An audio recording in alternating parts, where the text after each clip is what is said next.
Bem-vindos e bem-vindas de novo. Aqui a gente está na parte 2 da prova dessa daqui de residência da USP, na parte da enfermagem, lógico. Então, por isso que a gente já começa na questão 23. Então, volta lá na parte 1, assista, porque o objetivo é treinar, certo? Então, treina comigo e depois realize a prova sozinho ou em ordem inversa, tanto faz. A parte mais importante de estudar para concurso é errar, tá? Porque acertar por acaso não significa que você vai ter a mesma sorte lá na hora da prova. Agora, errar e ir atrás do resultado, você nunca mais consegue pensar da mesma forma. Você realmente aprende ou você memoriza algum macete. O fato é que fica o suficiente para você marcar lá na prova. A gente vai começar aqui com a questão 23. A questão 23, ela fala de processo de enfermagem. O que te vem na cabeça na hora quando a gente pensa em processo de enfermagem? Em geral, vem lá a resolução 358. Ok. Só que não é bem o que está pedindo aqui, assim, de forma literal, a resolução 358 de 2009. Ele fala de forma mais aberta sobre o processo e pede algumas etapas. Então, lá na resolução, a gente tem um processo de enfermagem descrito nas suas fases, nas suas 5 fases, e a gente tem lá exame físico, histórico de enfermagem, diagnóstico, planejamento, implementação e a avaliação. Algumas coisas estão dentro dessas etapas, né? Então, por exemplo, a prescrição de enfermagem, ela está na implementação? Não, ela está lá na fase do planejamento, porque na implementação ela vai ser realmente executada, né? Onde estaria a questão da evolução? Ela estaria na avaliação. Então, a gente pode trocar alguns termos, já que a questão, nesse caso, não está pedindo de forma literal a resolução, tá? Então, a gente vai ver que algumas questões aqui, ó. Vamos ver a letra A, mais fácil, tá? Exame físico, histórico, diagnóstico, segmento da prescrição médica. Então, vamos analisar. Ainda que não esteja seguindo exatamente a resolução, o segmento da resolução médica, em nenhum momento ele faz parte de uma etapa do processo de enfermagem, tá? Cumprir a prescrição médica faz parte das ações, ok, né? Mas a prescrição, ela tem a ver com o nosso diagnóstico de enfermagem, que não é igual ao diagnóstico médico, porque ela demanda os cuidados de enfermagem, tá? Então, o que tiver aqui de seguir prescrição médica ou similar, a gente vai tirar. Então, a alternativa A tá fora. A letra B também fala em prescrição médica, que é o último item. A letra C, avaliação da família, é uma etapa? Avaliação do paciente com exame físico, prescrição de enfermagem, avaliação psicológica. A gente faz avaliação psicológica? Não, a gente tem quesitos psicológicos nos diagnósticos de enfermagem, mas não é propriamente uma avaliação psicológica nem nutricional. Não. Letra D. Exame físico histórico de enfermagem, diagnóstico de enfermagem, intervenção / prescrição de enfermagem, realização contínua e evolução de enfermagem. Veja, ela não segue de forma obediente, perfeita, com a resolução 358, ok? Mas ela é a que mais está dentro do que é aceitável dentro da nossa categoria enfermagem, tá? Questão ruim, tá? Vamos ver a última só para a gente ter certeza que essa é a nossa alternativa correta. Histórico de enfermagem, entrevista com a família, avaliação motora, nutricional. Veja, tá fugindo da nossa capacidade, do nosso rol de atuação enquanto enfermeiro ou até mesmo técnico de enfermagem, pensando no conhecimento da nossa categoria, tá? Portanto, a alternativa D. Vamos para 24. As classificações em enfermagem têm por base o entendimento de que há decisões fundamentais no cuidado e que essas devem ter uma padronização de linguagem, tá? Então, essa padronização é essencial ao enfermeiro, pois permite, vamos lá, a facilitar a comunicação entre os membros da equipe multi, interligar os diagnósticos médicos com diagnósticos de enfermagem. De novo, né? Tá associando, a gente só consegue atuar, o enfermeiro só prescreve baseado no diagnóstico médico. Então, ele não tá vendo as necessidades enquanto atuação da enfermagem. B, essa nuance, ela se repete. Veja que se repetiu lá na questão de cima também. Criar o prontuário eletrônico, facilitar o uso dos diagnósticos médicos pelo enfermeiro. De novo, tá? Veja, não é nenhuma rebeldia quanto à enfermagem executar a prescrição, não é isso. Mas esse tipo de questão, esse jeito que está escrito, ela atrela a nossa existência quanto à prescrição médica somente, tá? Letra C. Criar o prontuário eletrônico. E por que prontuário aqui tem a ver com uniformização? Porque todos têm acesso, a linguagem é a mesma, muitas vezes são formulários pré-estabelecidos, né? A parte, o esqueleto pelo menos é, tá? Facilitar o uso de diagnósticos, C. Facilitar a comunicação entre os membros da equipe e auxiliar no raciocínio clínico. Então, a padronização da linguagem, ela melhora o raciocínio? Sim, não existe interpretação, existe uma linguagem, tá? Quando a gente fala em disfasia, disfasia para mim e para fulano e para o ciclano, tá? Quando a gente fala de qualquer outro termo técnico, por exemplo, ele tem um significado próprio, ele não demanda uma interpretação subjetiva, tá? Essa é a nossa resposta, a letra C, ó, o termo do meio, facilitar a comunicação entre os membros, claro. Vamos ver as outras, que a gente viu que a I, B já tinha de onde tirar, né? O enfermeiro elabora na teoria a sua atividade prática, tem a maior controle emocional, nada a ver, né, gente? Maior desempenho das suas escolhas, não. A interdisciplinaridade da equipe de saúde, aprimoramento do cuidado oferecido ao paciente, maior controle do enfermeiro sobre a sua equipe. Não tem a ver com o controle do enfermeiro sobre a sua equipe, tem a ver com a assistência, em prestar a melhor assistência possível, com o menor risco de erros possíveis, tá? A comunicação tem que funcionar e todo mundo tem que falar a mesma língua, entender a mesma coisa e aplicar o seu melhor cuidado. E essa resposta está representada melhor na letra C, tá bom? Agora a gente vai para a questão 25. Agora, vou botar para cá para facilitar. 25. São exemplos de cuidados de enfermagem centrado na família da criança hospitalizada. Presta atenção. Oferecer apoio aos membros da família. Ok, a gente sabe que no atendimento da criança vai muito além do atendimento à criança, né? A família está ali envolvida, preocupada em cima de você e tudo inclui a família, tudo se deve incluir a família, né? Ou responsável, ou toda a questão familiar em que o Brasil reconhece enquanto família, inclusive, né? Família não quer dizer mãe, pai, filho, né? Fornecer informações sobre necessidade percebida ou expressa, olha que interessante, tudo é expresso, é diferente de um adulto, né? O adulto também tem uma necessidade percebida, mas a criança muito mais, né? Continuando, estimular a participação da família nos cuidados oferecidos. Estimular a participação da família nos cuidados não tem nada a ver com transferir a sua responsabilidade para eles, tá? É estimular nos cuidados que são possíveis. Então não está passando ali, né, o gelco pro familiar realizar uma função, não tem nada a ver com isso, mas é participar aonde cabe a participação. Isso torna um ambiente mais familiar, tá? Letra A, até agora, melhor resposta. Olha B, vamos ver o que está de errado ou incompleto. Fornecer informações nos casos de mudanças no quadro clínico do paciente. Eu já pararia por aqui. Só em caso de mudanças no quadro clínico, quer dizer, quando não tem mudança, não tem informação, não tem nada a se valorizar de uma evolução de um dia para o outro, mesmo sem a mudança no quadro clínico, né? Basta para uma mãe, não, isso vai escrito, não, fica tranquila, mãe, igual, e daí ontem. Não vale, né? É diferente de um adulto que muitas vezes existe um entendimento da estabilidade, enfim, da pessoa que está ali com o entendimento, ela é adulta, hoje, de ontem para hoje foi mais ali estável, não teve grandes mudanças. E é diferente, tá? Quando a gente trata pensando no paciente infantil, ele fica mais intenso, a necessidade de informações ela é ainda mais intensa, tá? Letra C. Considerar pai e mãe como visitas importantes na hospitalização. Eu já ponho também um aqui, porque visita é um acompanhante quase que junto com a criança, né? Não é uma visita exatamente, tá? E olha a continuação. Solicitar que eles ofereçam os cuidados. É ajuda, eles oferecem ajuda, tá? Eles não fazem os cuidados, tá? Então também falhou, né? Letra D. Você consegue perceber a diferença de uma prova de residência para concurso? A de residência, ela foge um pouquinho do habitual. Ela vai um pouquinho para a interpretação, nem sempre as respostas estão tão literais nas legislações ou quando é alguma resolução, alguma coisa assim. Por isso que é importante treinar as duas provas, uma ajuda a outra, tá? Letra D. Exigir que a família ofereça todos os cuidados aos pacientes? Não tem como, né? E solicitar que a família realize cuidados de higiene e alimentação, exigir que a mãe permaneça o tempo todo ao lado da criança, também não é inviável do começo ao fim, tá bom? A gente tem a letra A como a resposta certa, / melhor resposta, tá? Questão 26. Uma enfermeira está realizando a admissão de um paciente de 4 anos que foi colocado em um quarto privativo em precauções por aerosol e contato devido ao diagnóstico médico de varicela infectada. Então, só uma observação, né? A varicela, ela tem uma precaução dupla aqui, tá?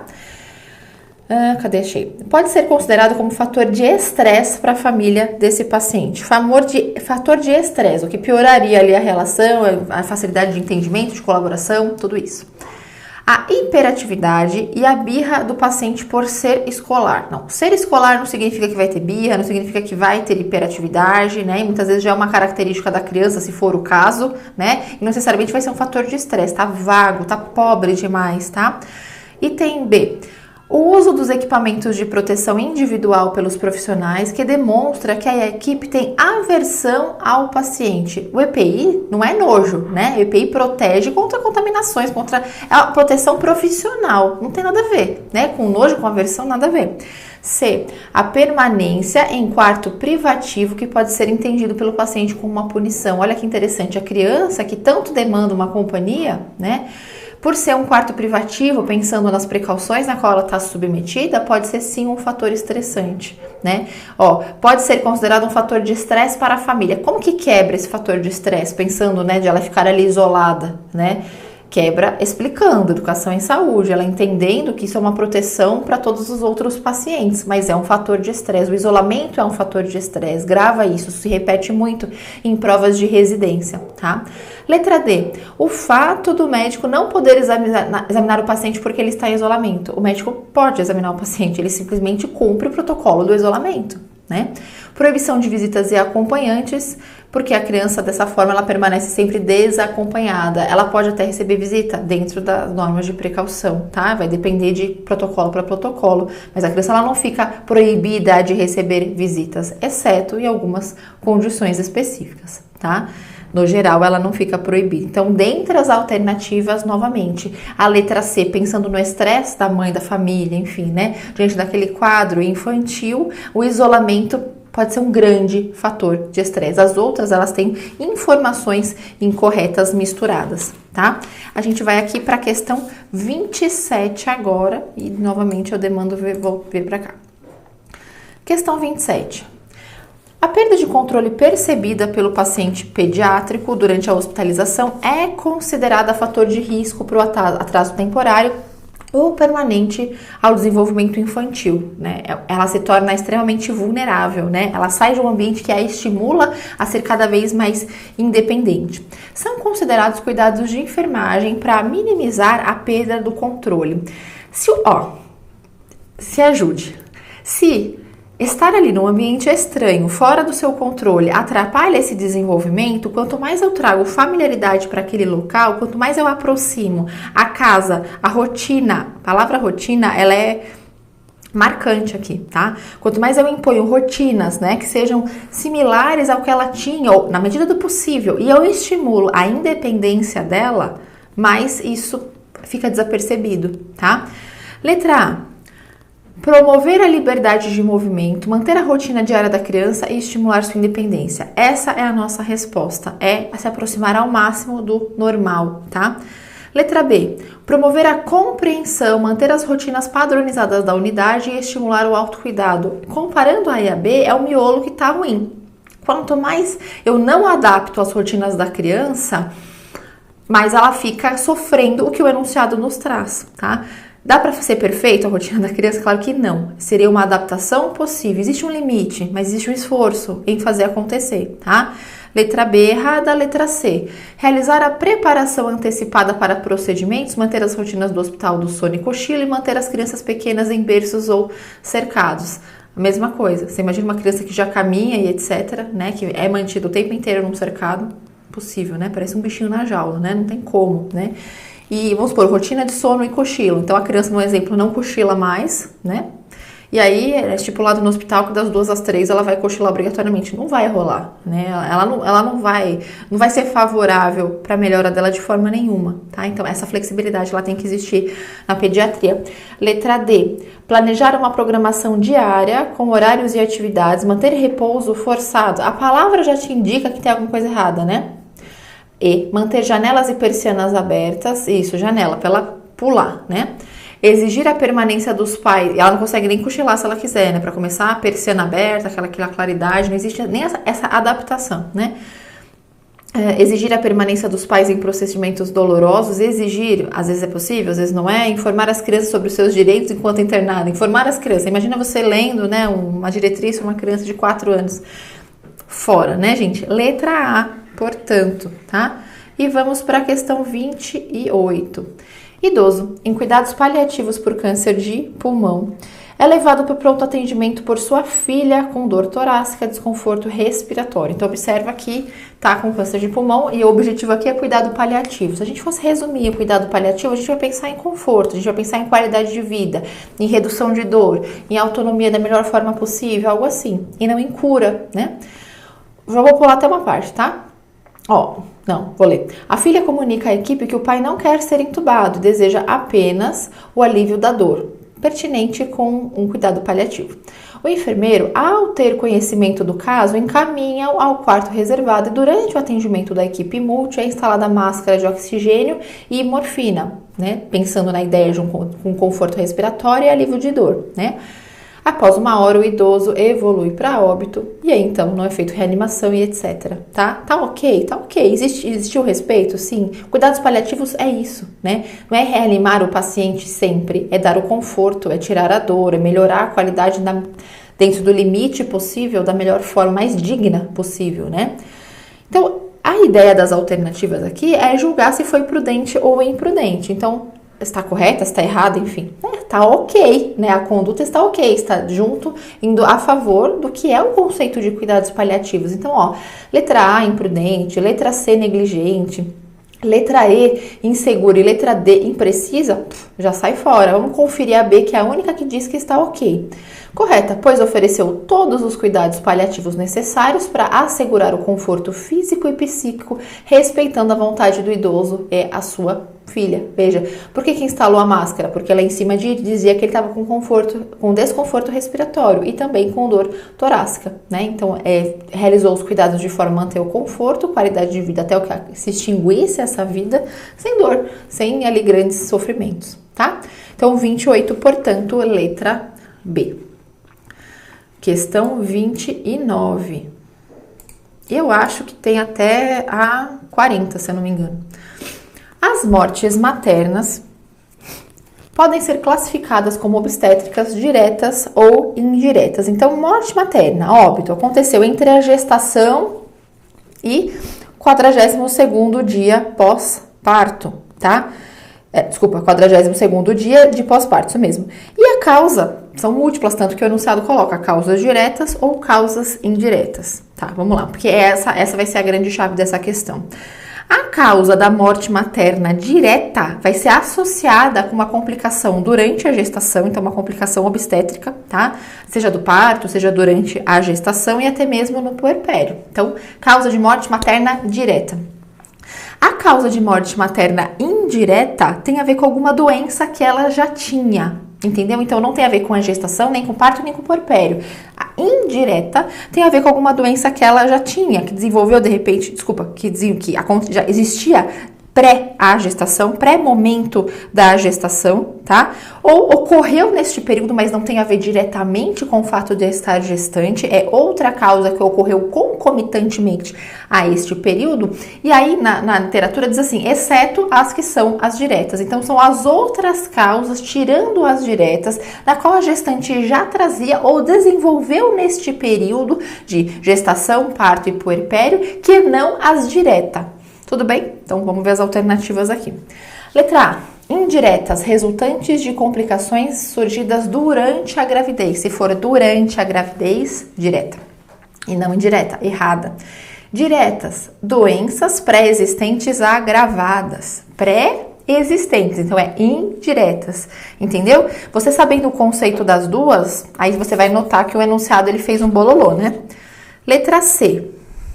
Indiretas ocorrem por doenças que se desenvolveram durante a gestação e que se agravaram pelos efeitos da gestação. Então, a gestação foi a causa de diretas são resultantes de complicações surgidas durante a gravidez, parto ou puerpério. Essa é a própria definição que o Ministério da Saúde traz, que eu tinha te trazido aqui antes, da direta. Aconteceu, não foi nada que ele trouxe antes ou se agravou, não. Aconteceu, surgiu durante a gravidez, parto ou puerpério. Essa é a nossa resposta, tá?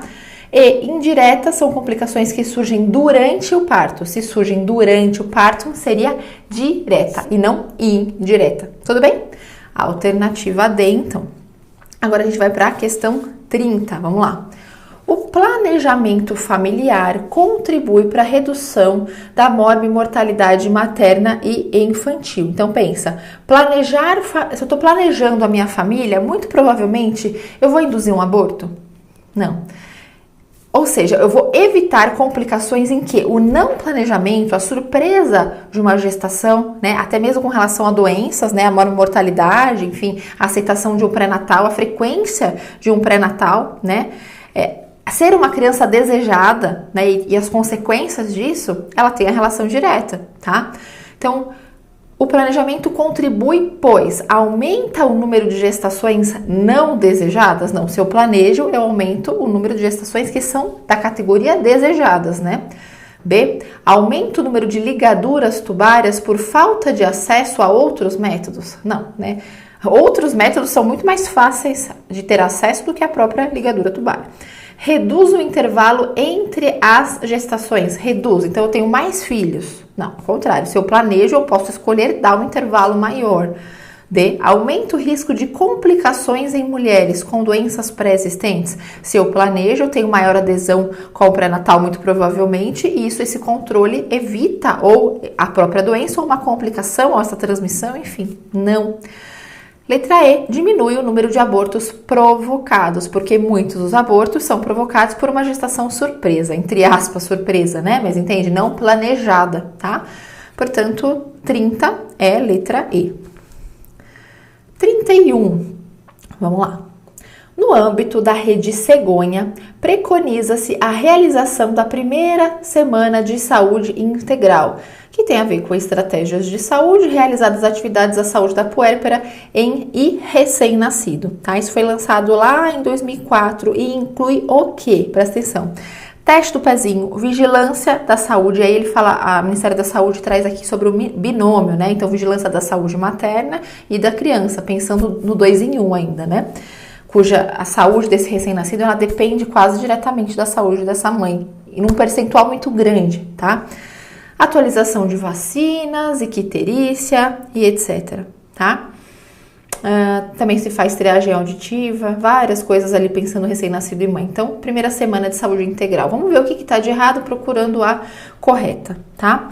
Triagem respiratória se faz? Não, nessa primeira semana não se faz triagem respiratória, né? Muitos dos aspectos da respiração é avaliado ali no Apgar, por exemplo, tá? No primeiro 5 minutos de vida, então não.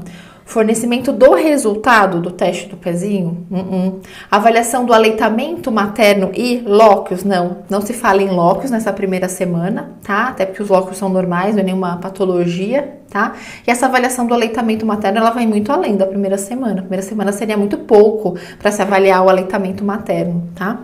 Checagem vacinal e ganho de peso. A checagem vacinal poderia até ser ok. Agora, o ganho de peso também, ele tem uma coisa mais horizontal. Ele não é visto na primeira semana enquanto pontual, tá? Diferente da letra E, onde a triagem auditiva, a questão vacinal, a atualização vacinal, né, a verificação do andamento das vacinas realizadas, por exemplo, ao nascimento, também poderia estar aí o acompanhamento da icterícia, né, cuja primeira semana ela é bastante crucial, tá? E até a realização do teste do pezinho poderia estar incluída aqui, mas olha só como é que tá a B, né? Fornecimento do resultado, como se o fornecimento do resultado dentro dessa semana de vida exatamente fosse mudar completamente, né, o desfecho materno e de RN, tá? Então, letra E, a melhor resposta. O que vocês acham mais fácil? Prestar concurso ou prestar residência? Eu acho que quando você está acostumado a estudar numa linha, essa linha na qual você mais pratica se torna mais fácil. Quando você só faz concurso e aí passa a fazer residência, isso te obriga a você a estudar por provas de residência, incluir as provas nos seus conhecimentos, porque senão você vai acabar vacilando em alguns pontos. Veja que a residência, ela tem uma característica muito assistencial, muito mais do que o concurso, que é um pouco mais teórico no seu tipo de pergunta. Observa isso, tá? O estudo, a teoria serve para os dois, mas na hora de praticar, inclua, se for o caso da residência, provas de residência, tá? A gente vai para qual agora? 32. 32 aqui. Legal. O manual para profissionais de saúde da Rede Brasileira de Enfermagem e Segurança tem 12 principais estratégias, tá? Vou te falar as estratégias, tá? Nota aí se você quiser ou só escuta, porque você vai se acostumando, ó. Lavagem de mãos, identificação do paciente, comunicação efetiva, prevenção de queda, prevenção, aí ele fala de úlcera por pressão, mas seria LPP, né? Lesão por pressão, tá? Administração segura de medicamentos, de dispositivos intravenosos, de procedimentos seguros, pensando em cirurgia, tá? De sangue e hemoderivados, meio que tudo dentro de um grande pacote, né? De segurança no uso de equipamentos, de pacientes parceiros. Fui ler. Pacientes parceiros na sua segurança, ou seja, incluir o paciente no seu processo de segurança, não ser uma atividade só do profissional, mas ele participar. Minha letra estava tão feia que eu não conseguia entender, tá?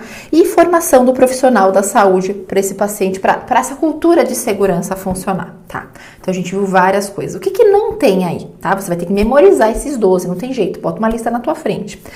A letra A fala de higienização das mãos. É logo de cara a primeira, ok? Porém, dor fora, tá? A letra B, identificação do paciente, perfeito, tá? Comunicação efetiva, perfeito. Essa comunicação efetiva, gente, só para explicar, ela entra não só profissional-paciente, quanto profissional-profissional também, tá? A B, aliás, correta. Letra C, uso seguro de dispositivos, ok? Então aqui entra endovenoso, etc, tá? Entraria também o uso de alguns equipamentos, cirurgia segura, enfim. Ok? E realização da prescrição de enfermagem. A realização da prescrição de enfermagem não entra na segurança do paciente 12 estratégias. Não, ela não entra aqui, tá? Essa parte aqui tá errada. Letra D, administração segura de sangue, a gente poderia considerar correta, porque tem a questão da administração segura de hemoderivados constante na meta 9, tá? Mas, verificação rotineira dos sinais vitais, não é uma medida de segurança, tá? E prevenção por úlcera por pressão, entenda a lesão por pressão, mas como no documento original tá com úlcera, ele manteve aqui, é aceitável, né? E mudança de decúbito. A mudança de decúbito, ela é um pedacinho da prevenção de lesão por pressão, tá? Mas ela não é uma estratégia por si só. Eu falei meta, né? Agora há pouco estratégia. Ela não é uma estratégia por si só, tá? Eu vou te ler de novo as 12 para você ir memorizando, tá? Para você ir associando, para quando você bater o olho na que não é, você falar, aquilo te causar uma estranheza, tá? Vamos lá. Lavagem de mãos, identificação do paciente, comunicação efetiva, lembra comunicação de todas as formas, prevenção de queda, prevenção de lesão por pressão, então 2 tipos de prevenção aqui, tá? Administração segura de medicamentos, de dispositivos intravenosos, de procedimentos seguros, sangue, hemoderivados e equipamentos, então prevenção de tudo isso, faltam 2. Pacientes parceiros, então lembra o paciente participando no seu processo de segurança e formação do profissional de saúde, para que ele tenha essa ideia de cultura de segurança, para que não seja algo completamente forçado, mas que faça parte do seu hábito, zelar por essa segurança do paciente. Até porque sem isso, as outras não funcionam, né? Se não fizer parte da sua cultura, ele não vai higienizar as mãos, tá? E por aí vai. Ele não vai cumprir protocolos de prevenção de queda, de lesão por pressão e etc, tá bom? A melhor resposta que se encaixou aí foi a letra B, porque as outras realmente tinham gafes. E agora a gente vai para a questão 33. Entra ainda no assunto da segurança do paciente, né? Uma medida corretamente sugerida para a realização de cirurgias seguras, tem várias medidas sugeridas para cirurgias seguras. Vou te ler uma lista aqui, tá? Pra gente ir gravando, Lembra aquela história? Sabe aquela história da medicação? Paciente certo, via correta, todo aquele monte de coisa que tem 5 certos, 9 certos, 11 certos, não é verdade? Pois é. Tenta adaptar o raciocínio que faz todo sentido aqui, tá? Então, paciente certo, sítio cirúrgico certo, pensar nos riscos da anestesia e minimizar esses riscos, tá? Em caso de perda sanguínea, que é um risco presente, já ter de antemão quais são as ações que serão tomadas, diminuir riscos de infecção, diminuir riscos de reações alérgicas, tá? Trocar informações críticas sobre alergias, por exemplo, do paciente, informações críticas sobre o paciente mesmo, né? Em prontuário, entre a equipe, tá? Vigilância de rotina de resultados, então observar e olhar para trás para saber o que dá para melhorar. Vamos ver as alternativas, falei algumas gerais, são várias, tá? Você vai ter um bom senso de entender como cirurgia segura, tá? Estimular a comunicação entre a equipe médica. Veja, Não é que tá errado estimular a comunicação entre equipe médica, mas aqui a gente está pensando em equipe multi. A gente está pensando em uma equipe total. Então, é entre a equipe médica e todos os outros profissionais, tá? Também está escrito de forma expressa, se a gente for pensar na literalidade, que importa divulgar as comunicações de fatos importantes desse paciente, exemplo, alergia, tá? Então não tem a ver com a comunicação médica, tem a ver com a comunicação de fatos importantes do paciente entre a equipe total. Letra A errada. Letra B, identificar corretamente o paciente por meio de pulseira. É um método de identificação geral, inclusive, que se aplica também à cirurgia? Sim, perfeita, né? Não tem erro aqui, mas a gente confirma pelas outras. C, orientar o paciente a fazer a marcação do local da intervenção. É feita a marcação, mas não pelo paciente, pelo médico, tá? Verificar se os procedimentos cirúrgicos estão anotados no quadro cirúrgico. O fato de estar no quadro cirúrgico não aumenta a segurança, tá? Facilita a visibilidade, mas não é uma medida de segurança.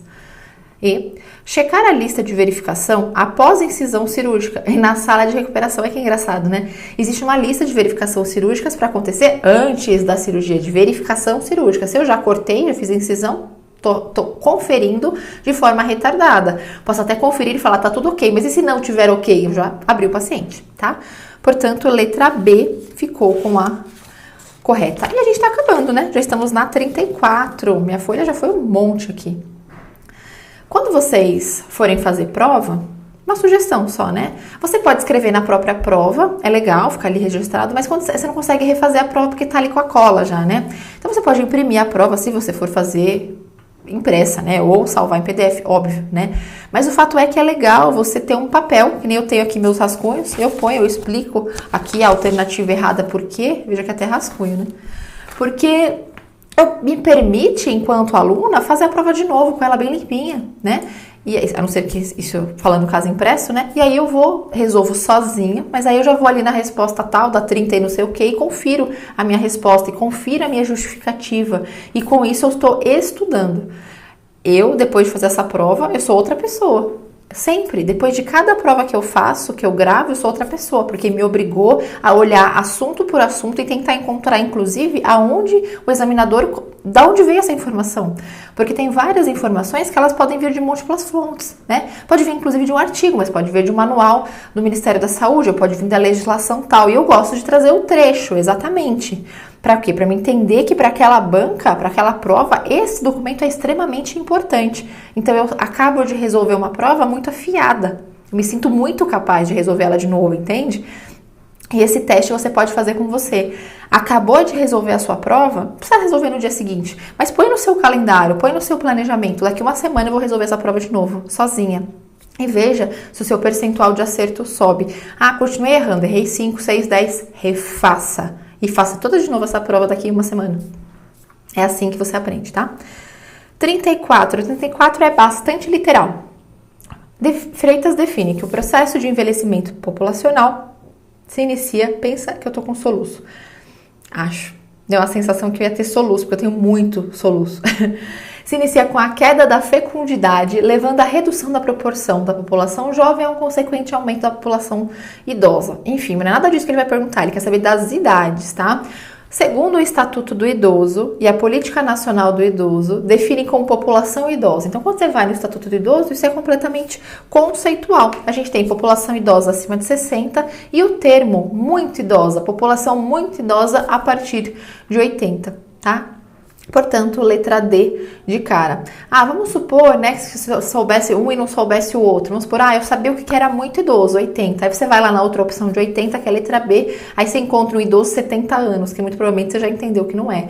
É muito normal as pessoas terem dúvida entre 60 e 65 anos. Então, veja que com uma informação que o correto é 60 anos, ou com a outra, que o muito idoso é a partir de 80, você mataria essa questão, tá?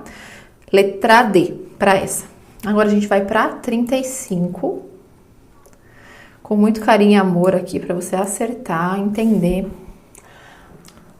Também, extremamente conceitual, né? 5 Is da avaliação geriátrica, 5 Is, grava aí. Nossa, é engraçado, né? Eu me lembro desse post-it colado no meu computador, desses 5 Is, que eu colocava muitos post-its e eu lia tudo todos os dias.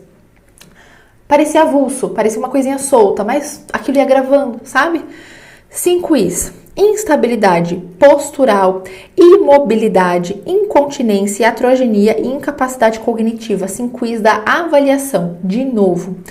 Instabilidade postural, imobilidade, incontinência, iatrogenia e incapacidade cognitiva. Isso daqui tá exatamente na letra E. Isso aqui não tem o que colocar, né? Veja a letra A, instabilidade familiar e financeira, não entra. Olha B, ignorância mental, que é o último item. Então, as outras misturou. Veja que a questão financeira se repete. Então, é algo que na hora do estudo você já se toca, que não faz parte dos 5 Is, tá? De novo, instabilidade postural, imobilidade, incontinência, iatrogenia, incapacidade cognitiva. Memoriza, faça os seus post-its, tá? Letra E, agora 36. Aqui. Homem de 65 anos é encaminhado para a sala de emergência para monitorização cardíaca pós-triagem realizada pelo enfermeiro da entrada do PS. Percebida qual sensação? Pressão no peito depois de caminhada de 200 metros no seu próprio quintal. É uma longa distância? Não, tá longe de ser, né? Pressão no peito, dor, então veja que é alguma coisa cardíaca, tem a ver com esforço. O que é isso? Como se chama essa dor torácica que tem a ver com essa isquemia muscular cardíaca? Esse é o nome da própria angina. Pressão, mínimo esforço, dor, coração, isquemia, angina, tá? É o nome técnico para esse tipo de dor, com essas características. E, portanto, letra B. Questão 37.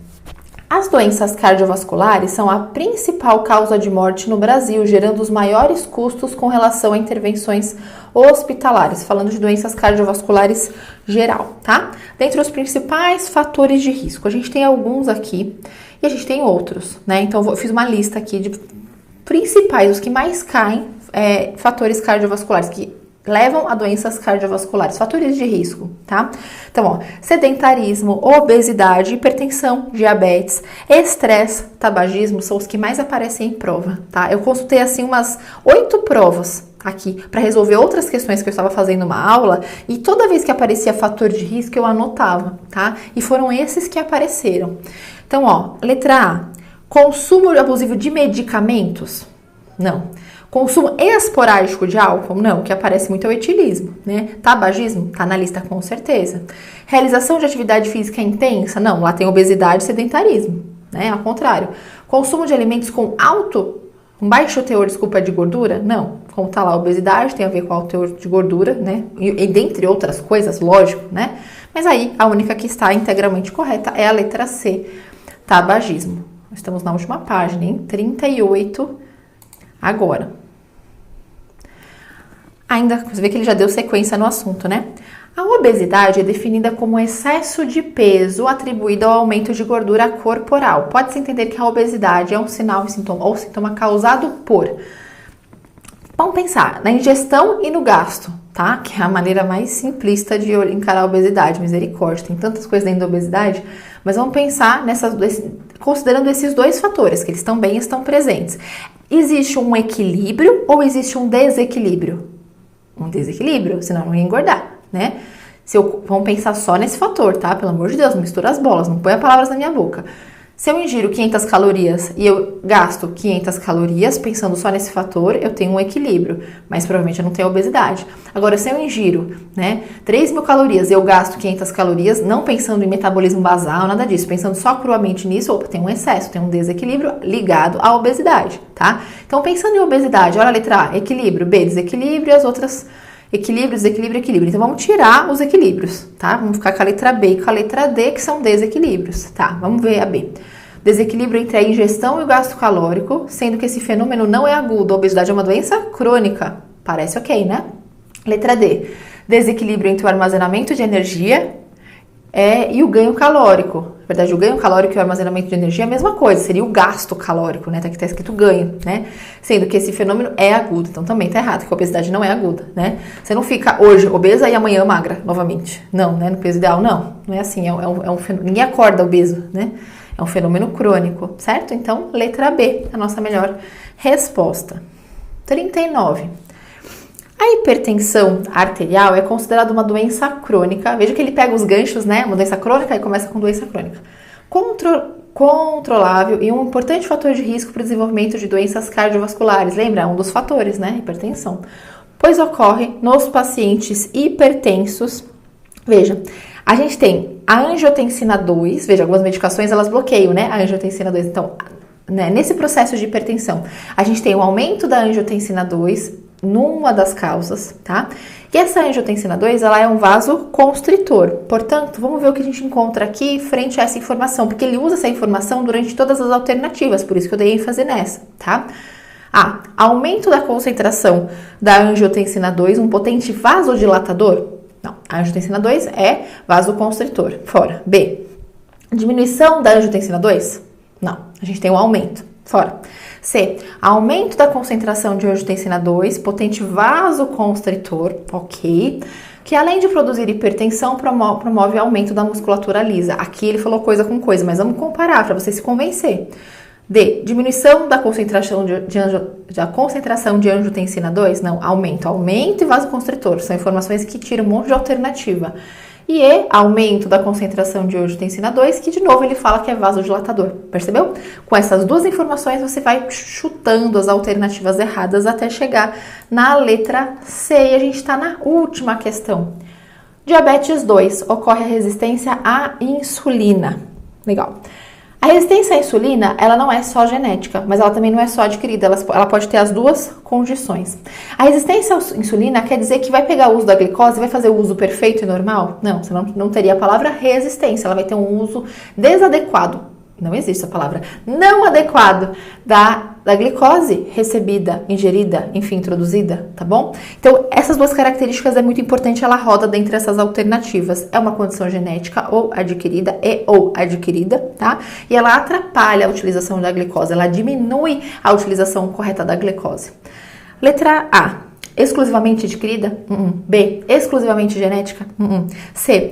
Genética ou adquirida, em que ocorre a maior utilização da glicose? Menor, ela diminui esse metabolismo da glicose, tá? Então, D, pula para D. Genética ou adquirida, pode ser, em que ocorre menor utilização da glicose pelos tecidos em resposta ao estímulo insulínico. Eu libero insulina e não ocorre absorção da glicose, né? A glicose não entra em resistência à insulina, a função da insulina, tá? É por isso que tem esse nome, faz todo sentido o nome. Letra D. Olha aí, exclusivamente adquirida, então tira a questão de poder ser genética também, tá bom? Acabou. Fim, difícil? Essa aqui então resposta D, tá? Difícil? É um pouco difícil todas as provas, né? Porque vai ter assunto que você manja muito e assunto que você não manja nada. E é normal. Quanto mais provas você faz, mais você vai ficando esperto. Vantagem de fazer prova ao invés de só questões avulsas sobre um determinado tema, porque você vem engajado, você está estudando diabetes e você faz 100 questões de diabetes. A chance de você acertar é maior, mas isso é perfeito para o treino, faz parte, mas é diferente o estímulo que você tem na hora de você fazer uma prova que vem questões variadas, com dificuldades variadas, de assuntos variados, né? Então, com ênfase variadas, então cada banca coloca ênfase numa coisa e a outra banca põe mais ênfase em outro microtema dentro daquele tema maior, tá? Então, esse desafio realmente te testa e vai te dar um resultado e você vai ter que fazer alguma coisa com esse resultado. Esse alguma coisa é refaça as questões até você entender 100%. E pensando em prova CESP/Sebrasp, né? Não chute. Não faça chutando e falar, acertei só 40%. Claro, você chutou igual uma doida. Não chute, tá? Perceba que você não conseguiu fazer e vá atrás da teoria. Tudo bem, é um grande prazer ter te dado essas provas para vocês e a ideia é trazer mais correção aqui. Tem algum tema específico que tá te descabelando? Traga. Tem uma prova específica, uma questão específica? Traga. Aqui ou aqui no YouTube ou lá no Insta, prof.ligiacarvalheiro. A ideia é aliviar o seu problemão, tá bom? Excelente prova para você. Até mais.